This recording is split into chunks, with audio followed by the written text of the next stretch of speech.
আলহামদুলিল্লাহ। গ্রামের মেঠো পথে ঘুরে বেড়াচ্ছেন মধ্যপ্রাচ্যের দেশ ওমানের নাগরিক সাইদ মোহাম্মদ খাসব। আরবি ভাষাভাষী হয়েও ভিনদেশী সংস্কৃতির মানুষের সাথে কুশল বিনিময় করছেন বাংলায়। কেমন আছো? বলো। আলহামদুলিল্লাহ। বন্ধুর দাওয়াতে গ্রামের এক বিয়ের অনুষ্ঠানে অংশ নিতে বাংলাদেশের ময়মনসিংহে ঘুরতে আসেন হাজার কিলোমিটার পথ পাড়ি দিয়ে। আরব দেশের এই মানুষকে কাছে পেয়ে আনন্দিত গ্রামবাসী। আমাদের এই সমাজের সাথে উনি এত সুন্দরভাবে মিশে গেছে, আসলে উনাকে দেখলে অন্য কেউ বুঝতে পারতেছে না যে সে উমানি। উনি আসলে মনে হচ্ছে যে বাংলাদেশি। আমার কাছে খুবই ভালো লাগছে। আসলে আরবিদের সাথে এরকম আসলে এতটা কথাবার্তা বলা হয় না কখনো। তো এই বিষয়ে আমাদের কাছে মানে আমার সাথে ঘোরাফেরা করতেছে, একসাথে কথা বলতেছি, খাওয়া দাওয়া করতেছি, আলহামদুলিল্লাহ ভালো। খুবই বিদেশি মানুষ, প্রবাসী মানুষ অন্য ভাষায় কথা বলে আমাদের দেশে আইসা বাংলা ভাষায় কথা বলতে পারতেছে, এটা তো আমাদের জন্য অনেক গৌরবের বিষয়।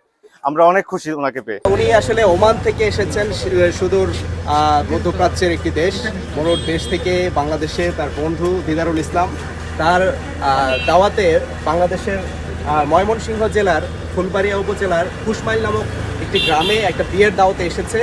আমরা তার সাথে কথা বলবো যে এই যে বড় দেশ থেকে এসে বাংলাদেশে যে সবুজ ছায়াঘেরা দেশে এসে তার কেমন লাগছে, এদেশের পথঘাট, মানুষের সাথে মিশবেন, কথা বলবেন।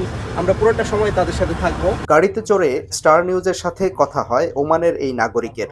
জানান, মরুর দেশের মানুষ হলেও গ্রাম বাংলার প্রকৃতি বেশ মুগ্ধ করেছে তাকে। الموسم داخل صار له 3 شهر صين بنغلاديش يعني يجي مطر ما شاء الله تيجي الخضره لمده 3 اشهر من شهر 9 من شهر 6 يعني شهر جولاي اوجست and هذا এদেশের বিয়ের আনুষ্ঠানিকতা ও আচার অনুষ্ঠানের মতো বাংলা খাবারেও খুঁজে পেয়েছেন আনন্দ। ওমানের তুলনায় এদেশে ব্যবসা করা অনেক কঠিন হলেও বাংলাদেশে বিনিয়োগে আগ্রহী তিনি। واذا في سكان كثير اذا في سكان هذا يمشي اي بزنس يمشي بفهم বাংলাদেশে বিদেশিদের ভ্রমণ ও বিনিয়োগে আকৃষ্ট করতে ব্যবসা বান্ধব ইতিবাচক পরিবেশ সৃষ্টি করবে সরকার, এমনটাই প্রত্যাশা সবার।